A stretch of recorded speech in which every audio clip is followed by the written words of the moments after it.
నీ పరిశుద్ధ నామానికి వందనాలు చెల్లిస్తూ నీ వాక్యపు వెలుగులోనికి మేము ప్రయాణిస్తూ ఉండగా నీ స్వరాన్ని వినడానికి మేము ఆసక్తి కలిగి పరిశుద్ధాత్మ బలాన్ని, శక్తిని, నడిపింపును పొందుకొని శ్రేష్టమైన, విలువైన, అమూల్యమైనటువంటి సందేశాన్ని వింటూ ఉండగానే స్వస్థతను, ఆరోగ్యమును, సమాధానమును, సంతోషమును, రక్షణను, సరికొత్త విశ్వాసంలో లోతుగా మేము ప్రయాణించులాగున సహాయం చేయగలరంటూ యేసు నామమున వేడుకొంచున్నాము తండ్రి.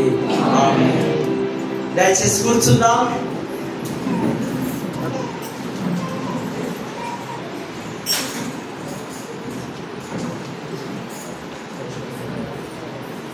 దేవుని పరిశుద్ధ నామానికి మహిమ కలుగును గాక. మరి శ్రేష్టమైన, ఘనమైన, గొప్ప భాగ్యం ఎప్పుడు చెప్తూ ఉంటా. దేవుడి వాక్యం బోధించడం, అట్ ద సేమ్ టైం వినడం కూడా. ఈ స్థితిని అనుగ్రహించినటువంటి అధ్యక్షులకు మండలపు పీఠాధిపతి గారైనటువంటి right reverend doctor professor Reuben Mark తండ్రి గారు, మరి మొన్ననే వారు డిప్యూటీ మోడరేటర్ గా తండ్రి గారు పదవి బాధ్యతలు స్వీకరించారు. మరి జగదీర్గుట్ట సిఎస్ఐ వెస్లీ చర్చ్ సంఘ పక్షముగా వారికి కంగ్రాచులేషన్, శుభములు, దైవాశీస్సులు తెలియపరుస్తూ వైస్ చైర్మన్ గారికి, మరి మన అధ్యక్ష మండలకు, ఆల్ డిసిసి చైర్మన్స్, క్లర్జీ, నాయకులు, సంఘాలు, మరి దూర ప్రాంతం నుంచి కూడా వీక్షిస్తున్నటువంటి కుటుంబ సభ్యులు, స్నేహితులు, ప్రాముఖ్యంగా మన సంఘం, సంఘ నాయకులకు, సంఘస్థులందరికీ కూడా క్రీస్తు నామంలో మీకు ఉదయకాల శుభములు, దైవాశీస్సులు తెలియపరుస్తూ దేవుని వాక్యాన్ని భయముతో, భక్తితో, శ్రద్ధతో, ఆసక్తితో వినాలని మీకు నేను మనవి చేస్తున్నాను. ప్రేమైనటువంటి వారులారా, మరి దినం అంశము VBS సండే, వేసవి కాలపు ఆదివారపు గడువు యొక్క ఈ తరగతులు లేదా ఈ వొకేషనల్ బైబిల్ స్కూల్స్ గురించి మనము కొన్ని నిమిషాలు ధ్యానించవలసిన అవసరం ఉంది.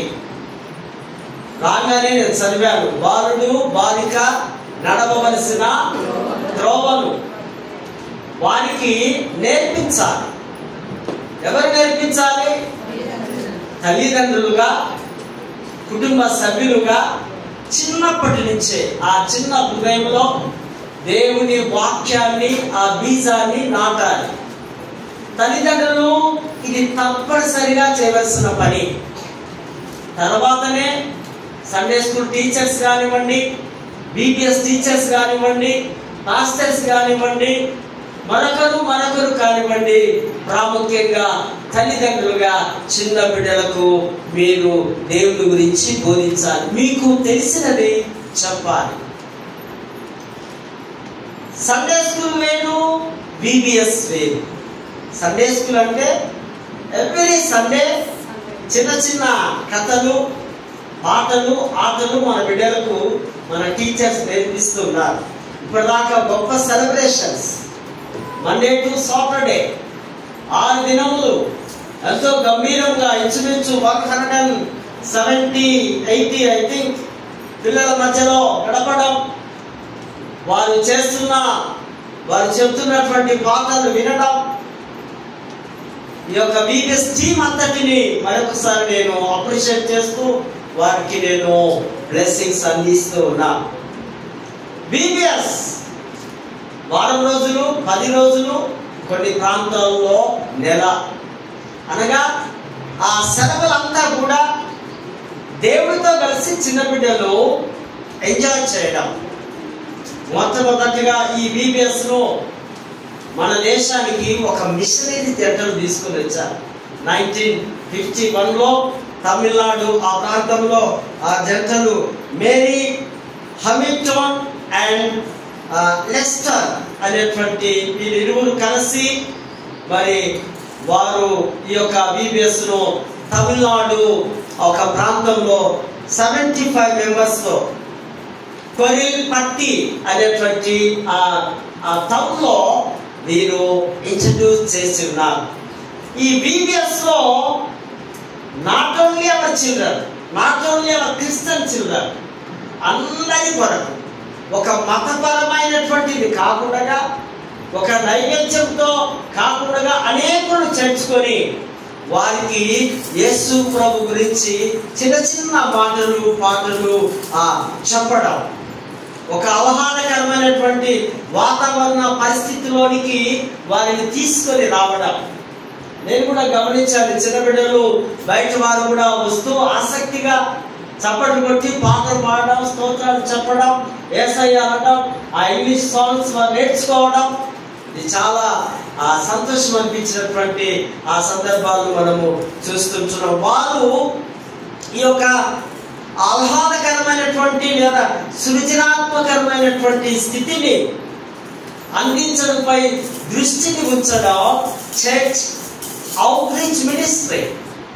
ఈ చర్చి, ఈ సంఘము, ఈ సేవలో బయట ఉన్న వారిని కూడా అనేకులు తీసుకొని ఈ సేవ చేయడానికి మరి ఆ గొర్రెలు స్టార్ట్ చేసినట్టుగా ఇండియాలో మనము చూస్తుంటున్నాం. వారికి సత్యములోనికి స్వాగతాన్ని ఇస్తూ వారందరినీ ఒక స్తంభాలుగా ఏర్పాటు చేయడానికి ఈ VBS అన్నది మన భారతదేశంలో ఈ శిక్షణ కేంద్రంగా లేదా శిక్షణ సంస్థగా అనేకులు మన ఇండియా అంతా కూడా, ప్రపంచం అంతా కూడా ఈ యొక్క వొకేషనల్ బైబిల్ స్కూల్లో నడుస్తున్నట్టుగా మనము గమనిస్తూ ఉంటున్నాం.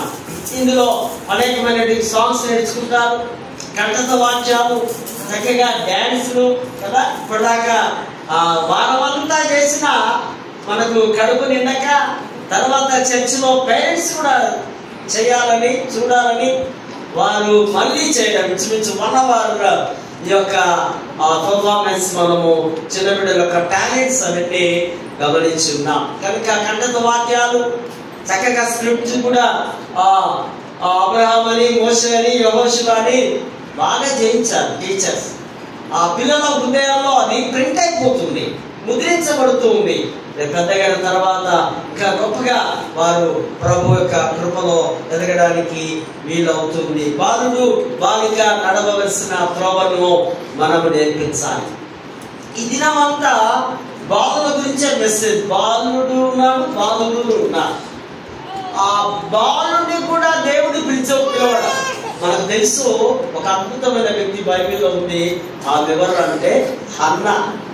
హన్నాకు పిల్లలు లేని చాలా సంవత్సరం అయినా ఆమె ఆసక్తిగా నిరుత్సాహపడక దేవుడి సన్నిధానంలో వెళ్ళి బాగా ప్రార్థన చేసినప్పుడు దేవుడు ఆమె గర్భాన్ని తెచ్చి ఒక చక్కటి కుమారుని అనుగ్రహించాడు, సమూయేలు అని. ఈ సమూయేలు కొంతకాలము పాలు మాటించేంత వరకు ఆమె కమిట్మెంట్ చూడండి. తల్లులు దేవుడు ఇచ్చిన బిడ్డను తిరిగి దేవుడికి ప్రతిష్ఠించడం, అప్పచెప్పడం, దేవాలయంలో తీసుకెళ్లి వదిలివేయడం. ఎప్పుడు వీడు పాలు మర్చిపోయాడో అప్పుడు ఆ యాజకుడి దగ్గరికి, ఆ పాస్టర్ గారి దగ్గరికి వెళ్ళి ఆయన చేతిలో పెట్టి, బిడ్డా ఇక్కడి నుంచి నీ జీవితము ఇదే, ఇప్పటి నుంచి నీకు దేవుడికే సంబంధం ఉంది, మా కుటుంబంతో నీకు సంబంధము లేదు, నీవు దేవుడి సొత్తు, నీకు నేను దేవుడి చేతిలో పెడుతున్నాను. మంచిది. వాడు చాలా వినయంగా విధేయతగా ఓకే అన్నాడు. ఒకసారి నిద్రపోతున్నాడు. నేను అనుకుంటే అప్పుడు ఒక 10 years ఉండొచ్చునేమో. దేవుడు పిలుస్తూ ఉన్నాడు, సమూయేలు సమూయేలు సమూయేలు అంటే పాపం చిన్నాడు కదా, పడుకున్నాడు. ఆ స్వరాన్ని విని దర్శనంలో మా అయ్యగారు పిలుస్తున్నాడు, మా ఏది పిలుస్తున్నాడు, మా నాయకుడు పిలుస్తున్నాడు అని పోయి వెళ్ళి అంటున్నాడు, ఏమయ్యా నువ్వు పిలిచినావా అంటే ఆయన, నేను పిలిచినానా భయ్, పోయి వెళ్ళి పడుకో అన్నాడు. ఓకే, మళ్ళీ ఒక 10 minutes తర్వాత మళ్ళీ పిలుపు వచ్చింది. సమూయేలు సమూయేలు మళ్ళీ పోతున్నాడు. మళ్ళీ వెళ్ళి, అయ్యా నన్ను పిలిచినావా నేను పిలవలేదు అన్నప్పుడు ఆ యాజకుడికి అయ్యగారికి అడ్డం పట్టింది. అమ్మో, ఇది దేవుడి స్వరం, ఇది ఎవరితో కాదు దేవుడి స్వరం అని వారితో చెప్తున్నాడు. రే బిడ్డా, ఇదిగో ఈసారి పిలిస్తే ఎస్ చెప్పండి, చిత్తం, నేను ఇక్కడే ఉన్నాను, ఏం మాట్లాడతారో ఏం చదివిస్తారో ఇవ్వండి అన్నాడు. కానీ మూడోసారి అన్నట్టుగానే మళ్ళీ పిలిచాడు. అంటే ఇక్కడ ఏమర్థం చేసుకోవాలి మనం? దేవుడు చిన్న బిడ్డలను కూడా పిలుస్తాడు తన పనికి, తన సేవకు. మీ బిడ్డలను దేవుడు పిలుస్తున్నాడు కనుక మీరు అప్పచెప్పడానికి సిద్ధంగా ఉండాలి. కొన్నిసార్లు మనం చిన్నపిల్లలను హాస్టల్లో వేస్తాం కదండి. చిన్నపిల్ల హాస్టల్ వేసినప్పుడు పిల్లలు ఏడిస్తూ ఉంటారు. ఆ పేరెంట్స్ విడిచిపెట్టి కొత్త లోకంలో కొత్త ప్రపంచంలో ఉండడానికి ఇష్టపడరు, ఏడుస్తుంటారు. కానీ తల్లి మాత్రం ఆ యాజకుడి చేతిలో అప్పచెప్పింది.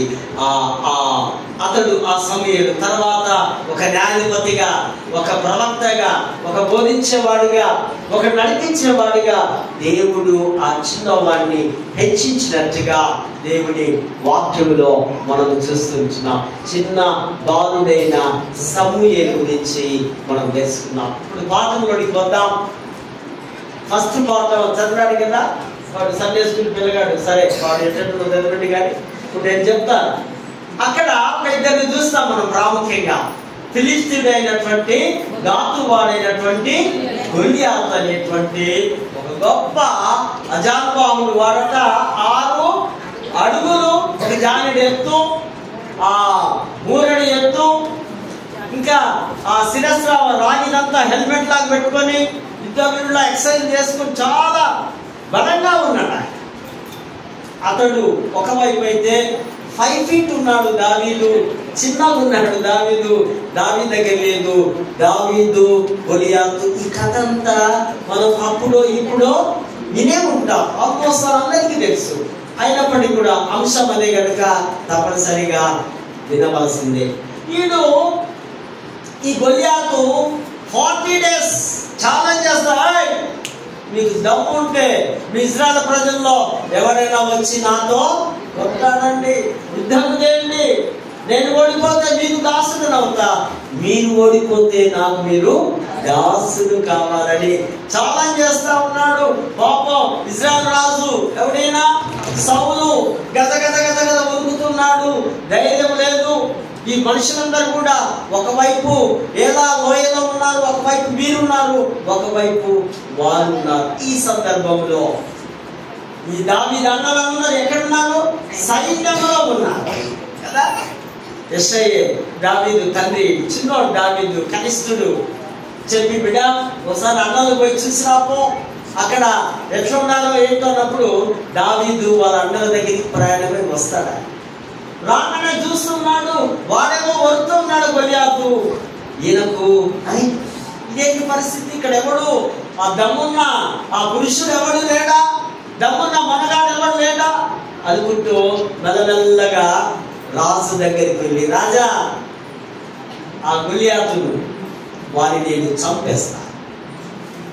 రాజుకు భయం, అదే నువ్వేం చేయగలరా నాయన, నువ్వు ఇంతే ఉన్నావు, ఎర్రగా ఉన్నావు, అందంగా ఉన్నావు, చక్కగా ఉన్నావు, లేతగా ఉన్నావు, మహా అంటే 17-18 years ఉన్నాయి నీకు, చిన్న పిల్లగాడివి.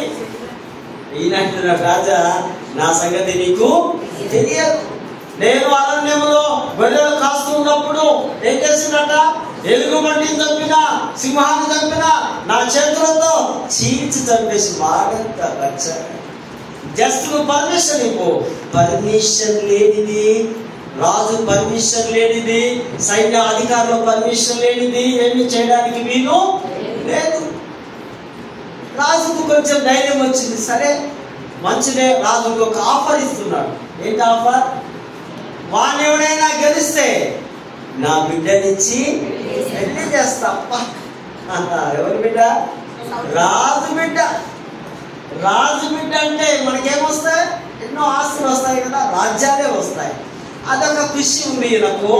సరే అని అక్కడ ఒక ఎడ్జ్లో ఉండే ఒక 5 రాళ్ళు తీసుకొని రాళ్ళు తీసుకొని, మీకు తెలుసా ఇది ఒడిశా తెలుసా? తెలుసా? గ్రామాల్లో ఉంటుంది. ఎలా ఉంటుంది? బీ షేప్ ఉంటుంది కదా, ఈ షేప్ లో ఉంటుంది. కర్రతో చేసి అటు ఇటు రబ్బర్తో బాగా కట్టి మధ్యలో తోలుతో ఇంత గ్యాప్ తో చేస్తూ ఆ మధ్యలో ఆ స్టోన్స్ పెట్టి ఇట్లా కొట్టాలి. చిన్నప్పుడు నేను వచ్చిన, ఇప్పుడు ఏమి విలేవు అవి కూడా దొరుకుతలేవు పిల్లల ఆటలు కూడా. మరికొందరు ఆ ఒడిశను చక్కర పెట్టుకుని గిరగిర తిప్పేట కొడతారు. అంత హ్యాండ్ పవర్స్ బాగా. ఒక 5 రాళ్ళు ఈయన ఏర్పరచుకున్నాడు. 5 రాళ్ళు ఎందుకు? ఎదురుగా ఉన్నారు ఎవరు? గొలియాతు ఒకడే. 5 రాళ్ళు ఎందుకు అంటే, ఒకటి వాడికి 4 వాళ్ళ కుమారులకు. వాళ్ళు కూడా 6 feet ఉన్నారు కదా, బలంగా ఉన్నారు. వాడు కూడా ఏమైనా వస్తే వాళ్ళు కూడా కథం పట్టిస్తా అని వెళ్తా ఉంటే గొలియాతు చూస్తున్నాడు. చూసి, అరే కర్ర పట్టుకొని వస్తున్నావేంద్రా పైన, నేనేమన్నా కుక్కనా? కుక్క నీచమైన జంతువు. దావీదు దృష్టిలో వాడు కుక్కనే. కుక్క కనుక కుక్కవరా నువ్వు అనుకున్నట్టుగా ఈయన అంటున్నాడు, ఇదిగో నీవు సున్నతి లేని వాడవు, నేనేమో జీవం గల దేవుని మనిషిని, చూడా నిన్ను తుక్కు చేసి నిన్ను కథం చేసి చంపేస్తా అంటే గొలియాతు బహుశా పండ్లు కర్ర కొరికి నీ సంగతి చూస్తా అని అనుకున్న లోపటే ఈయన ఒక మంచి రాయి అందులో పెట్టి డైరెక్ట్ గా షూట్ చేసినట్టు కొట్టగానే ఎక్కడి నుంచి పడ్డదట? గొసటి మీద పడ్డది. ఈ తల చాలా ఇంపార్టెంట్ కదా. ఎక్కడైనా మనకు యాక్సిడెంట్ అయితే డాక్టర్స్ మెయిన్ ఎక్కడ చెకప్ చేస్తారట? తల చూస్తారు కదా. తలలో ఉంది పెద్ద ఇంజన్, అది ఏమన్నా పాడైందా? అది పాడైంది నీ కథమేగా. గోమాలో పోయినాం అనుకో మర్చిపోవాల్సింది. సో ఆ విధంగా పడగానే పరిగెత్తుకుంటూ వచ్చి ఆ కత్తి ఆ చొరలో ఉన్నటువంటి ఆ కత్తిని చూసి కరకర ఆ తల ఆ గొంతు కోసి అది పట్టుకొని ఎరిషలేముకు వెళ్ళాడు ఈ బాలుడు. బాలులకు మన బిడ్డలకు ధైర్యాన్ని చెప్పాలి. బిడ్డలను ధైర్యవంతులుగా చేయాలి. యుద్ధానికి ఆధ్యాత్మికమైనటువంటి యుద్ధం. సైతానుడు కూడా మనతో యుద్ధం చేయడానికి మనం చూస్తాం. ఎఫెసీయుల పత్రిక 6వ అధ్యాయంలో 14-15 వచనాల్లో కూడా ఆ స్వర్ణాంగ కవచం ధరించుకున్నట్టుగా ఒక 5 యుద్ధ పరికరాలు, ఆయుధాలు విశ్వాసి ధరించుకోవాలి.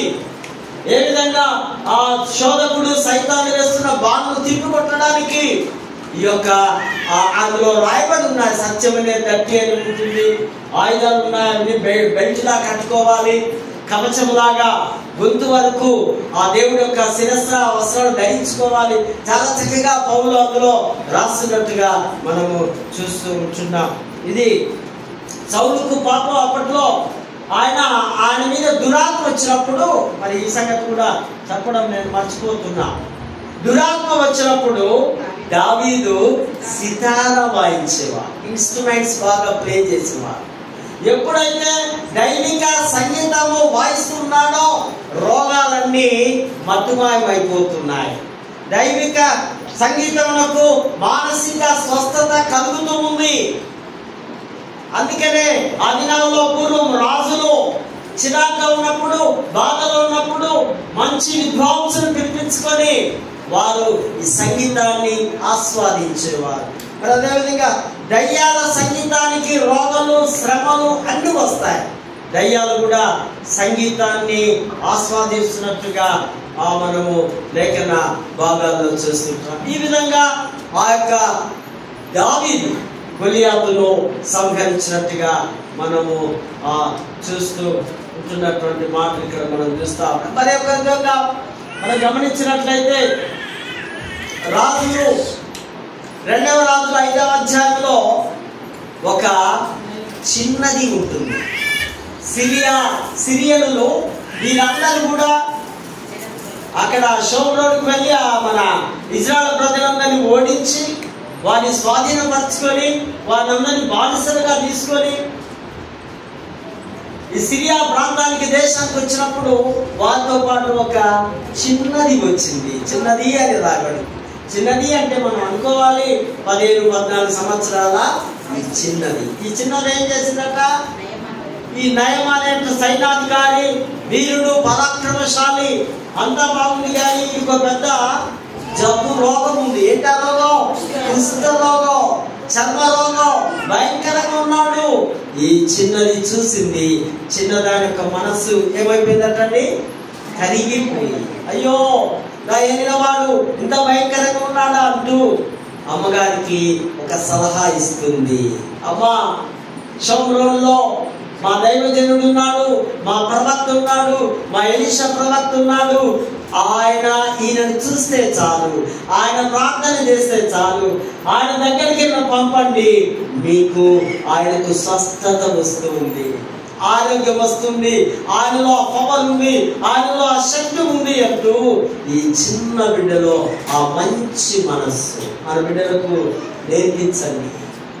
మంచి మనస్సు నేర్పించండి, ప్రేమ కలిగిన మనస్సు నేర్పించండి, దాతృత్వం కలిగిన మనస్సు నేర్పించండి, దయ కలిగినటువంటి మనస్సు నేర్పించండి. ఇతరులను ప్రేమించే ఆ మనస్సును మనము నేర్పించండి. చిన్నదానికి ఎవరు నేర్పించారు? అక్కడ ఉన్నటువంటి అయ్యగారు, అక్కడ ఉన్నటువంటి ఆమె తల్లిదండ్రులు, అక్కడ ఉన్నటువంటి ఆ ఇజ్రాయెల్ ప్రజలు ఈ చిన్నదాని హృదయంలో ఆ దైవికమైనటువంటి మనస్సునిచ్చినట్టుగా లేఖన భాగాల్లో మనం చూస్తాం. అదేవిధంగా ఇంకొక చిన్నదాని గురించి కూడా మనము ఆలోచన చేయాలి. అపోస్తలుల కార్యం 12వ అధ్యాయం 13వ వచనంలో రోదే అనే ఒక చిన్నది ఉన్నది. అది కూడా చిన్నదే. చిన్నదంటే 10-11 సంవత్సరాలు అనుకుందాం. పేతురు ఎక్కడ ఉన్నాడు? మంచిగా అత్తగారింట్లో రెస్ట్ తీసుకుంటున్నాడు కదా. పేతురు చాలా రెస్ట్ తీసుకున్న సమయంలో మరి దేవుడు ఆ దేవదూతను పంపించి అద్భుత రీతిగా అతను విడిపించి ఆయన ఈ మార్కు అనే ఇంటిలోనికి వచ్చి డోర్ నాక్ చేస్తూ, కొడుతూ, తట్టుతూ ఆ స్వరంతో పిలుస్తూ ఉంటే ఇక్కడ మన అక్కలందరూ ఏం చేస్తున్నారు? ప్రార్థన చేస్తున్నారు. సుదీర్ఘమైన ప్రార్థన, స్తోత్రం, హల్లెలూయా, ఉజ్జీవంతో ఊగిపోతున్నారు. ఈ చిన్నది వచ్చి చెప్తుంది, పేతురు అంకుల్ పిలుస్తున్నాడా? పేతురు అంకుల్ ఎక్కడ నడు అని మళ్ళీ స్తోత్రం ప్రభా, పేతురు విడుదల. అని దీనికేమో ఆ గొల్లెమ్మ అనడం లేదు, హైట్లో ఉందేమో బహుశా డోరు. పేతురు గొంతును, స్వరాన్ని క్లియర్గా ఉన్నది చిన్నది. ఇది మళ్ళీ వచ్చి వాళ్ళ చుట్టాలకు ఎవరికో చెప్పా, నడు వచ్చి చూడు, పేతురు అప్పుడే తలుపుని గట్టిగా అంటూ ఉంది. అనగా ఆమె వినగలిగినటువంటి మనస్సు, దేవుడి ఆ దైవ సేవకుల యొక్క స్వరాన్ని వారు ఆపదలో ఉన్నప్పుడు ప్రార్థిస్తున్నారు, కానీ వారు వచ్చినారంటే విశ్వాసులు నమ్మడం లేదు. నమ్మింది ఎవరండి? నమ్మింది చిన్న బిడ్డ. ఈ చిన్న కుమార్తె నమ్మి గొంతును గుర్తుపట్టి ఆ పేతురును లోనికి తీసుకున్నట్టుగా ఈ చక్కటి బాలిక గురించి పరిశుద్ధాత్మ దేవుడు మనతో రాయించినట్టుగా మనము ఇక్కడి భాగంలో చూస్తూ ఉంటున్నాం. రోదే అనే చిన్నదాని గురించి లేఖన భాగాల్లో కూడా మనము గమనిస్తున్నాం. పత్రికల పాఠంలో కూడా చూసినట్లయితే పరిచర్య చేస్తున్నాడు పౌలు పరిచర్యలో చాలా కమిట్ కలిగి ఆయన సేవ, ఆయన స్వభావం, ఆయన లక్షణం త్రోయ అనేటువంటి ఒక మాసిదోనియా ప్రాంతంలో, ఈ త్రోయ ఆ రేణు ఆ పట్టణం అంటే హార్బర్ ఆ ఏరియాలో చాలా సిటీగా పెద్ద ఫేమస్ గా ఉంది, వ్యాపార వాణిజ్య కేంద్రంగా ఉంది ఈ త్రోయ. అక్కడికి ఆయన మాసిదోనియా ప్రధాన ఆ పట్టణాల్లో ఇదొకటిగా ఉంది, ఆ ప్రాంతంలో ఉంది. బహుశా మనకు అర్థం కావడానికి మన హైదరాబాద్ లో ఒక ప్రాంతంలో, చార్మినార్ ప్రాంతంలో అనుకుంటాం. ఆ విధంగా త్రోయ పట్టణానికి ఆయన సేవకు వస్తూ ఆయన ఒక మంచి ఘనమైన మాట మాట్లాడుతున్న 14వ వచనంలో, ఈ పౌలు సువార్త సువాసనతో పోల్చడం. సువాసన, దుర్వాసన.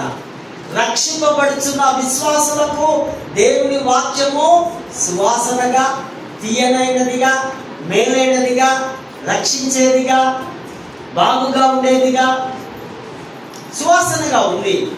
కానీ మరణిస్తున్న వారి, లేదా అన్యులకు, లేదా తిరస్కరించిన వారి, లేదా వాక్యం మీద ఆసక్తి లేని వారి, వారికట మరణపు ముళ్ళు వాసనగా, అనగా శాపభరితమైనటువంటిదిగా. మరణం అనగానే శాపము, మరణం అనగానే దుఃఖము, మరణం అనగానే అవిశ్వాసులకు నరకము, అటువంటిదిగా పౌలు తన సువార్తలో పోలుస్తూ మాట్లాడుతూ ఉంటున్నాడు. చక్కగా ఈ మాటలు రాస్తున్నాడు. విజయోత్సవముతో క్రీస్తు యొక్క మాటలు మాట్లాడడానికి పాటలు ఊరేగింపుతో పౌలు వెంబడి ప్రజలు వస్తూ ఉన్నారు. విమోచనకు, కృపకు సాధనంగా యేసు ఉన్నాడని ఆయన వెంబడి అనేకుల జన సమూహం కూడా వస్తున్నట్టుగా ఈ చాప్టర్స్ లో మనము చూస్తున్నాం. రక్షణ పొందిన వారికే ఈ మంచి బగారి బిర్యానీ నిన్న తిన్నాం మేము కదా. ఇంకా మాకు చాలా ఎక్కువైపోయింది. కొద్దిమంది పాపం బిర్యానీకి రాలేని వారు చాలా మంది ఉన్నారేమో. మేము 3 గంటల 3:30 తిన్నాం. మీ కొరకు వెయిట్ చేసినాం, వస్తారేమో అని కదా. అది చాలా సువాసనగా క్రీస్తు యొక్క వాక్యం ఉంది అని దేవుడి వాక్యాన్ని ఇక్కడ చూస్తాం. కొందరికి సువాసనగా ఉంది, మరికొందరికి మరణకరమైనటువంటి వాసనగా. మనం రక్షింపబడ్డాం కనుక ప్రాబ్లం లేదు. దేవుడి సువాసనతో మనము ఎదుగుతున్నాం. రోమా సైనికులు విజయం పొందినప్పుడు వారిని సన్మానిస్తూ ఉంటారు. ఆ సువాసన భరితమైనటువంటి తలవాళ్లతో, పూదండలతో గణపరచడం రోమా సైనికుల యొక్క అలవాటు, అధికారులు. ఒకవేళ ఓడిపోతే, ఒకవేళ వారి యుద్ధం నుంచి తిరిగి వెనకకు వస్తే, పారిపోయి వస్తే వారికి మరణ శిక్ష విధించేవారు. అది మరణార్థమైనటువంటి ఒక ముళ్ళుగా వారికి ఆ దినాల్లో ఆ విధంగా ఉన్నట్టుగా మనము చూస్తూ ఉంటున్నాం. 17వ వచనంలో రాస్తున్నాడు పౌలు, చూడండి, కలిపి చెరిపేడు అనేకుల వలె వాక్యములు. చాలా మంది ఇక్కడ పౌలు కూడా అన్నాడు, ఆ దినాల యేసు ప్రభు కూడా ఉన్నాడు. ఏమన్నాడు? అబద్ధ ప్రవక్తలు, దొంగ బోధకులు, దొంగ సేవకులు, దొంగ కాపరు.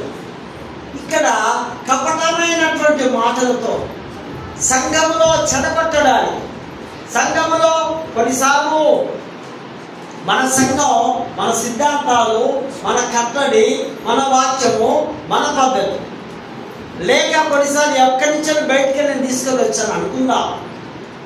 వస్తే వారు ఏదేదో గడబడితో వారి యొక్క బోధలు మాటలు చెప్తే ఇక మనము మన సిద్ధాంతంలో నుంచి తప్పిపోయే పరిస్థితి. విరోధ చెవిగల వారమై వారి ఇంపైన సువాసన మాటలతో, వారి ధనాపేక్షతో కూడినటువంటి సొంత లాభకరమైనటువంటి మాటలతో వారు ఆ విధంగా తన సంపద కొరకు, పేరు ప్రతిష్టత కొరకు కదా రకరకాలైనటువంటి మోసాలు ఈ దినాల్లో మనము చూస్తూ ఉన్నాం కదా. మీరు చూస్తున్నారు కదా, యూట్యూబ్లో చూడండి. అప్పుడప్పుడు రకరకాల సేవకులు వచ్చి మేము అది చేస్తాం, ఇది చేస్తాం అంటూ మనల్ని గడిబిడి చేస్తున్నాడు. ఏది చేసినా బైబిలే చేయాలి. మాట బాగా గుర్తు పెట్టుకొని హృదయంలో రాసి పెట్టుకోవాలి. ఎక్కడికి నేను అక్కడికి వెళ్తా, అక్కడికి వెళితే నాకు ఇది అవుతుంది, ఈమెయిల్ అవుతుంది, నాకు ఈ రోగం పోతుంది. రోగం పోవడం కాదు, రోగం ఎక్కువ అవుతుంది. నువ్వు ప్రయాణం చేసి తిప్పలు పడి ఏంటో అటు పోతే. బైబిల్ చదువు, దేవుడికి ఇష్టమైతే నిన్ను స్వస్థత పరుస్తాడు. ఇష్టం కాకపోతే ఆ రోగంతో నిన్ను ఆ విధంగానే ఉంచుతాడు. ప్రభువా నన్ను ఇట్లా ఉంచినందుకు నీకు స్తోత్రం అని ప్రార్థన చేయాలి. కారణం ఏంటంటే మనమందరము ఆయన చేతులు, ఆయన సొత్తు, మనం కాదు. మీరు అనుకోకండి ఈ అందం నాది, ఈ బలము నాది, ఈ ఆస్తి నాది, ఈ సంపద నాది, ఈ కుటుంబము నాది, ఇదేది కాదు. ఇది కేవలం నీ శరీరం. ఆత్మ కూడా నీది కాదు. ఆత్మ కూడా ఎవరిదట? దేవుడిదే. కనుక అటువంటి కలవెలుపులు చేసే వారి గురించి మీరు జాగ్రత్తగా ఉండండి అని పౌలు రాస్తూ ఉన్నటువంటి మాటను ఇక్కడ మనం చూస్తాం. సువార్తల పాఠంలో యేసు ప్రభు యోహాను సువార్త 16వ అధ్యాయంలో తన శిష్యులకు ఆయన ముందుగానే, మనము ప్రవక్త అనుకున్నాం కదా యేసును, ఆయన ప్రవక్తగా ఉన్నాడు. తన ముందు తన సిలువ గురించి, ఆ సిలువ మరణాన్ని గురించి, తన పరలోక రాజ్యానికి వెళ్ళే విధానాల గురించి ముందుగానే తన శిష్యులకు తెలియపరుస్తూ ఉంటున్నాడు. తాను పొందబో మరణం శిష్యులకు ముందుగా తెలియపరుస్తూ ఉన్నాడు. వారు దాన్ని అర్థం చేసుకొని మరి ఆయన బోధన గురించి వారు ఎంత బాధపడుతున్నారంటే, ఒక స్త్రీ ఆ ప్రసవ వేదన సమయంలో ఏ విధంగా బాధపడుతుందో శిష్యులందరూ ఒక యాక్టింగ్ లాగా, ఒక నటన లాగా బాధపడుతున్నారు. కనుకనే 31-32 వచనంలో ప్రభు అంటూ ఉన్నాడు, మీలో ప్రతివాడును ఎవరింటికి వారు చెదరిపోయి పారిపోతారు. ఇది సిలువ అనుభవం. నేను సిలువను వెక్కుతూ ఉన్నాను, వెక్కే ఒకరోజు ముందు నుంచే మీరు నా చెయ్యి వదిలేసి వెళ్ళిపోతారు. నా తండ్రి కూడా నా చెయ్యి వదిలేస్తాడు. మొత్తం ప్రపంచమే నన్ను ఒంటరిగా చేస్తుంది. సో ఈ చెయ్యిని, ఈ మరణము సమయంలో మీరెవ్వరూ నా దగ్గర ఉండరు అని ప్రభు తన సిలువ జెండా, సిలువ ఆ మరణానికి ముందుగానే వారు ప్రవచించినట్టుగా తన శిష్యులతో మాట్లాడుతూ, నన్ను మందిరంగా విడిచిపెట్టే సమయం వస్తుంది అన్నట్టుగానే శిష్యులందరూ ఆయనను వదిలేసినట్టుగా, శిష్యులందరూ పారిపోయినట్టుగా లేఖన భాగాల్లో మనం చూస్తాం. తర్వాత చివరి 33లో ఆయన అంటున్నాడు, నేను లోకమును జయించి ఉన్నాను. ఇది చాలా కష్టం మనకి కదా, లోకంలోనే జీవిస్తున్నాం, కానీ లోకాన్ని జయించడం మనతోటి కావడం లేదు. లోకాన్ని జయించాలంటే సింపుల్, నీ హృదయంలో యేసు ఉండాలి. హల్లెలూయా. యేసు ఉంటే నీవు లోకాన్ని, లోకాశలు, నేత్రాశలు, లోకంలో కనిపించే వాటిని అన్నిటినీ మనము జయించగలం. సైతాన్ను త్రొక్కివేయగలం. సైతానా గో బ్యాక్ అని అనగలం. ఎప్పుడు అంటే లోకాశంలో ఈ సైతానుడు ఎప్పుడు డిస్టర్బ్ చేస్తూ అనేక బయటకు పోగానే అన్ని చూపిస్తూ ఉంటాడు. ఇది ఎంజాయ్ చేయి, అటు తిరుగు, ఇచ్చిపో, వారెంబడిపో, వీరెంబడిపో కదా, ఇవన్నీ ఈ మోసాలు చేద్దాం, ఈ డబ్బు సంపాదిద్దాం అని రకరకాలైనటువంటి ట్రిక్స్ తో ప్లే చేస్తూ ఉంటాడు. కానీ ప్రభు అంటున్నాడు, నేను లోకాన్ని జయించున్నాను. మీరు కూడా నా అడుగుజాడలో ఉన్నట్లయితే మీరు కూడా లోకాన్ని జయిస్తారంటున్నాడు. ప్రేమైనటువంటి వార్త. యేసు ప్రభు మరొక సందర్భంలో చిన్న బిడ్డలను హత్తుకున్నట్టుగా, చిన్న బిడ్డలను నా యొద్దకు రానిగుడి, వారిని ఆటంకపరచద్దు అని శిష్యులతో అంటూ ఉన్నాడు.